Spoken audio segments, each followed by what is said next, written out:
All right, back with Conversations with Keith, and we're on our city council members, our Falmouth City Council members.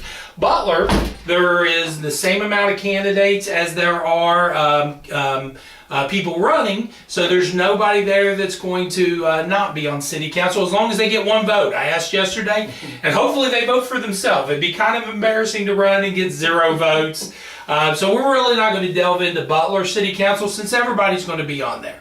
But where there's choices for you all, and I think there's 8 people running, 6 spots on City Council, so you have some choices. You need to know about what these candidates are saying, and so we're going to sit down and talk with everybody. Got Joyce Carson. A lot of you all probably know her from Southern Elementary, but we'll give you the opportunity to talk about everything you want to talk about as far as who you are. Most people know you, but they might not know what have you been doing since you retired. Well, I retired in 2005 after 31 and a half years of teaching, and I have been doing substitute teaching ever since. So you just kept on? I just kept on. Oh, goodness. This is my 44th year in education. Wow, either regular teaching or substitute, Right. 44 years. There's no way I could have done that. When I retired, I was done. So, wow. I still enjoy it. So what is it about you still enjoy? I just like being with the kids and the adults too, and just I sit at home and I do this and do that on the computer and do ancestry work, and then I think I got to do something else. So they call me and I go. So do you stay mainly in elementary schools Yes. still? So you haven't delved up into the middle school, high school realm? I ended my career at the middle school, but I don't do much subbing down there. Okay. Cool. Very good. What was your favorite subjects when you were teaching? What were you like, oh, I love this? Well, I taught 5th grade for a long time, teach everything. Uh-huh. When I went to the middle school, I taught science for a while and social studies, but social studies is my favorite. Oh, it is? So that fits real well into government roles, social studies, history, and the government aspect. All right. Well, we'll go ahead and get started. One of the things golly, it seems like you all spend so much time on is the utilities, the utilities. So I wanted to just kind of start each one of these out and talking about, what's the importance of you all having to spend so much time on utilities? Utilities are in dire need of repair, especially water and sewer. Mm-hmm.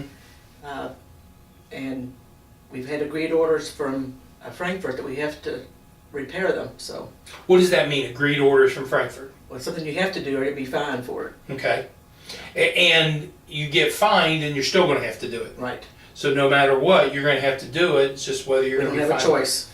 Do they give you a time frame on how long, when we keep hearing about these utility projects, is there a time frame that you have to get this done in the next 18 months, the next 5 years? In the next 3 years, I think we have to, with the project we're going with, we hit in the next 3 years. So the next 3 years is what we're looking at.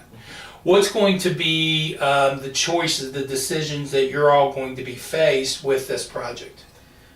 Well, there are tanks that need to be, water tanks that need to be fixed first. That's the main project. And in the sewer, we need to have a retention pond to take care of the overflow of the water. There's fresh water that's going into the sewer system that we have to treat, and that's costing a lot of money for Treating fresh water. Yeah. And so that's going to save you money, and that you're going to do an investment short term that's going to save you money long term. Right. Okay. What's the beyond the fines and stuff? What's the downside to the city if these projects are not done beyond the state fines and stuff? The downside, we don't do it. Uh-huh. Well, we're going to be can we turn it off? Well, you're good. What I was talking about, as you look forward for residents, you live in Falmouth, obviously, Right. or businesses, what are the negatives to them if these projects are not going to be put in? We've talked about it's costing you all money in your day-to-day managing because of treating clean water, loss of water, all of those kind of things. Let me rephrase it. How does not addressing these issues hamper Falmouth being able to grow? Well, we won't be able to grow. Everything will be, we'll have to raise the prices, and we won't be able to give services to the people. And that's a key thing, being able to give services. Is there certain things that are affecting? Because one of the big questions that people have mentioned, and we've heard a lot, is all the vacant businesses and getting new businesses. Your husband's one of the local businessmen. How do we need to make sure Falmouth is growing? What does City Council need to do to make sure Falmouth is growing with these businesses? Well, I think we can get some tax incentives to come in here. Right now, a lot of the businesses on the other end of town, if they have flood insurance, that's a detriment to them. Or is there any way we can get away from that, though? I mean, we're going to have that, because I used to live in that other end of the town and had the $845 flood bill come due every November. I wish we would have moved in April, because I guess that's when it comes due, is whenever you move in, rather than move in right before Christmas and have that big bill right before Christmas. That was never fun. No. Well, I know Brian Thompson has gone to Frankfurt and had the rates lowered a little bit. Yeah. And that helps out. That helps out businesses, it helps out residentials, and they should be at some point in time seeing that on their insurance bill when it comes in. You mentioned tax incentives for businesses.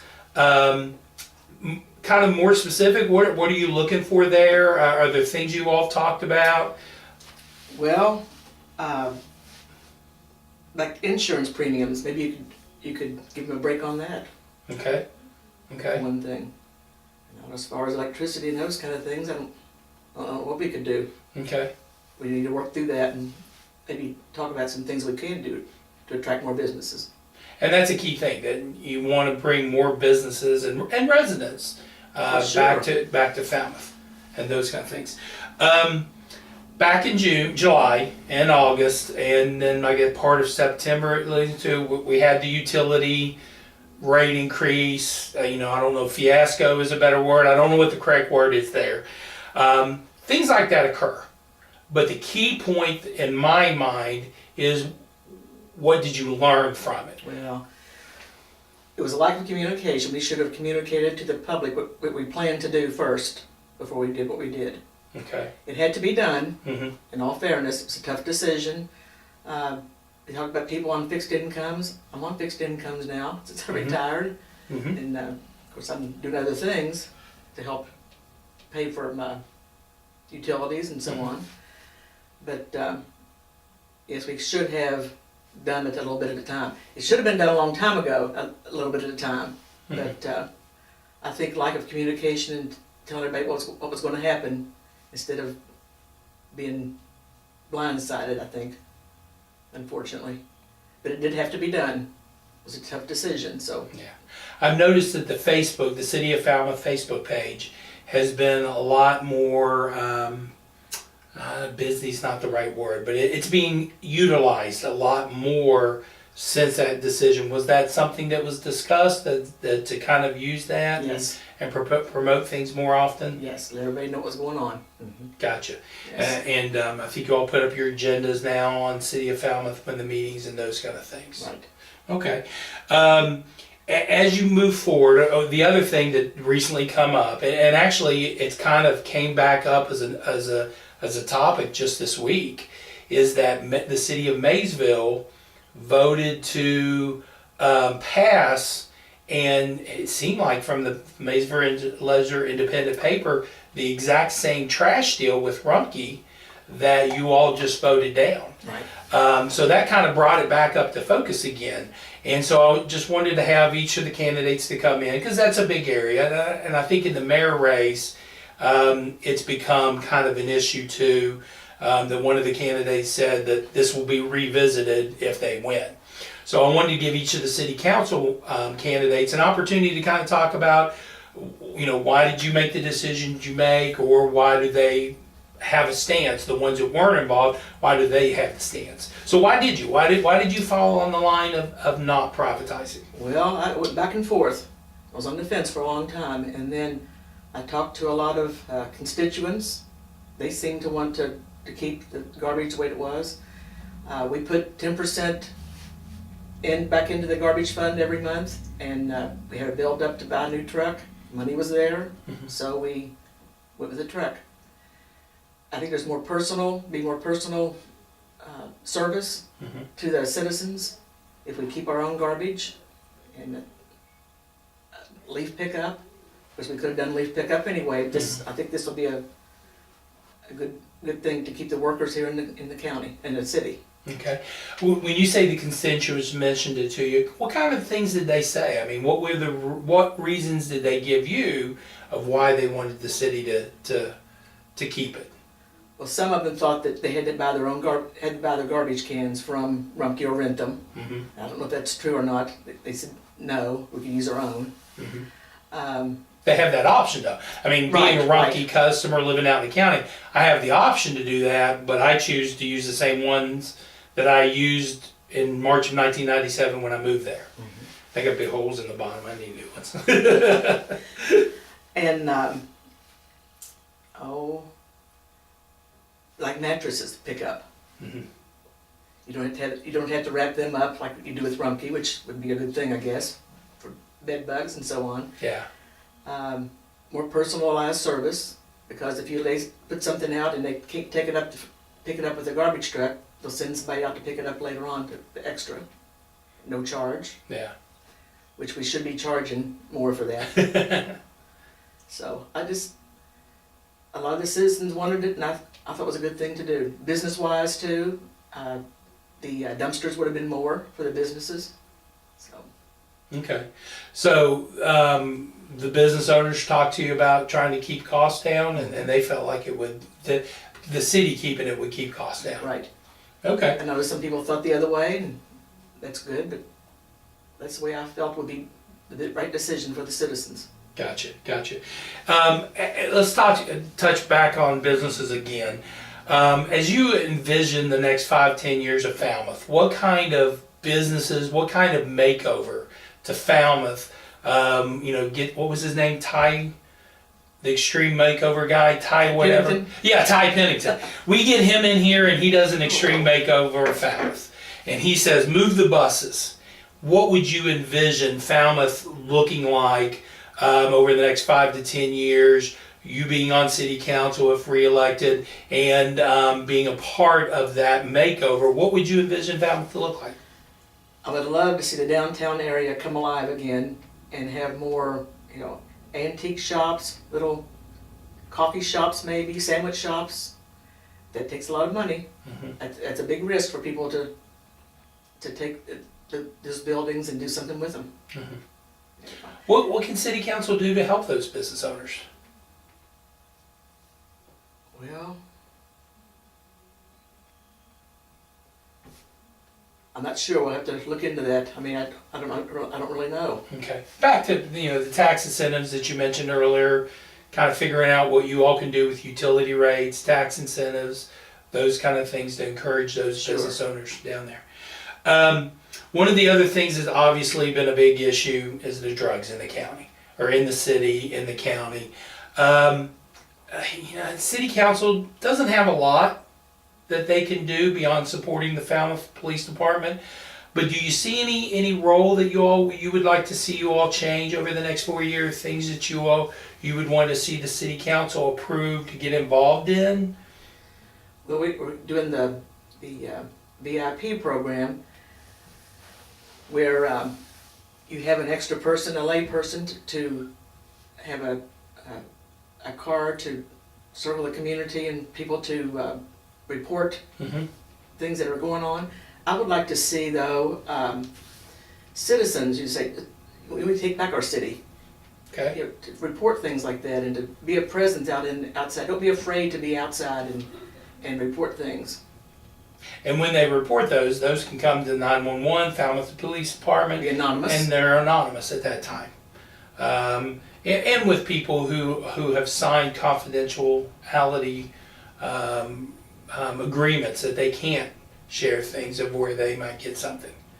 So, whether it's a business owner investing in downtown or some of the other vacant buildings or not, or the VIPS program in the communities, really looking at the residents that take their city back over.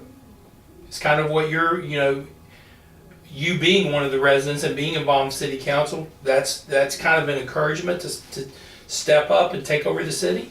I'd like to see that, yes. Okay. And I'd like to see more development on the south end of town. We'd like to have a restaurant on that end of town. I know Zelda Sharps bought Tony's restaurant, Mhm. and she's looking for somebody to open a restaurant in there. So they just want to be owners, but they're looking for somebody to run Right. it? Okay. They're cleaning it up, taking it down to the studs, and doing a complete makeover of it. What's your choice? What restaurant do you think we're missing? Well, ideally, I like to have a family restaurant where you can sit down and get a family meal, Mm-hmm. like Stop and Tell used to be. Yes. Or Heritage House, Yes, or, oh, yes. or any of That's those right. kind of things, yeah. I would like to see maybe a gas station on the end of town. I'd like to see the clean property developed. We probably need to market that.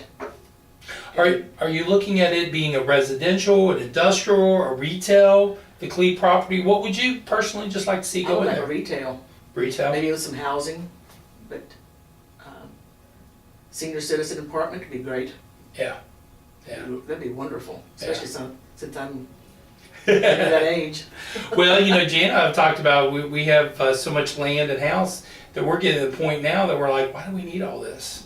We don't need all I hear a lot of this. people say that. Yeah, and go to something a little bit smaller, a little bit easier to take care of, and those kind of things. We've had that discussion for several years, but something along those lines would be nice, and additional. That would be interesting. That would be an interesting thing to look at. It's out of the flood district, and I would think people who are coming here to open up a new business, like AutoZone, Yeah. would go to that end of town. Yeah, yeah, definitely out of the flood zone. They're going to look for that. You know, we've had several conversations on here with the downtown areas, phone centers. You know, right now you call DirecTV and you're sent overseas. You know, is there some way that we could develop that downtown for those kind of things? Why can't those internet and phone centers be in Falmouth? Well, yes. And nobody's taking the risk of have to get customers to come in. They're able to just, you know, hire employees, give employee wages, and make their money through there. That's a good idea. So some ways just to make the buildings useful and provide jobs at the same time. So you know, as you look back, you've been on, what is it, about 6 months that you've been on, 3 months? Since July. Since July, so about 3 months so far. So, and wow, you came in. Did you ever tell Alex, thank you for letting me? Yes, I have. Said you left at the right time, son. Yes, absolutely. Wow, so you came right into the fire. Yes, I did. So, but as you get ready, and if you're elected and you're back for another term, when that term would be up in 2023, what would you want people to look back on and say, this is what Joyce Carson did in this full term on being on City Council? I like to think they would say, well, she made some decisions that maybe were unpopular, but had to be made for the betterment of the city. Yeah. And that's what leaders have to do sometimes. Make not the popular decision, but it's the right decision. It was very unpopular to raise the water and sewer rates the way we did, but it had to be done. Yeah. And you look at all the most of the surrounding cities are doing the same thing. Yeah.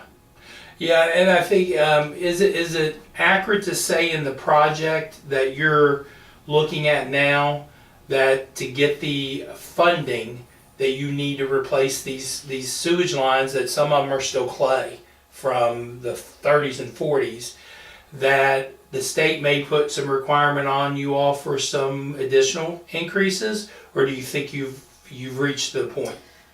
I'd say there'll probably be a small increase, but as far as the lines go, right now, this project we're going with now will not include that, because we got to take care of the first priorities first, Okay. and then the water lines and sewer lines. What are the first priorities? Well, the tanks, they need to be Okay. redone, Yeah. renovated, and then the water retention tank out at the sewer plant. So this project you're all looking at now is the tanks in the retention center, and actually right now not even addressing the lines? Well, not right now, Not right now. unless we can work it into it with a good rate. Okay. Okay. Anything else you want them to know about voting for you when November 6th comes around? Well, I'll do the best I can. If you have any concerns, just call me or email me or text me or whatever you need to do. What is the best way for somebody to contact you? Probably a cell phone, 859-391-2701.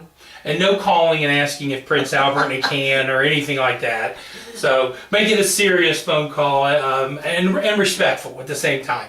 That's one of the things I posted something a little earlier, that Sandra Day O'Connor came out that she had Alzheimer's. And I put on that Facebook post, be respectful. I don't want to hear, you may disagree with her policies. I don't want that stuff on our Facebook page. You should be able to discuss things as respectful adults without delving into those other things. So Everybody needs to learn to agree to disagree. We don't, not all alike, thank goodness. So it'd be kind of boring if we were all alike. Yeah.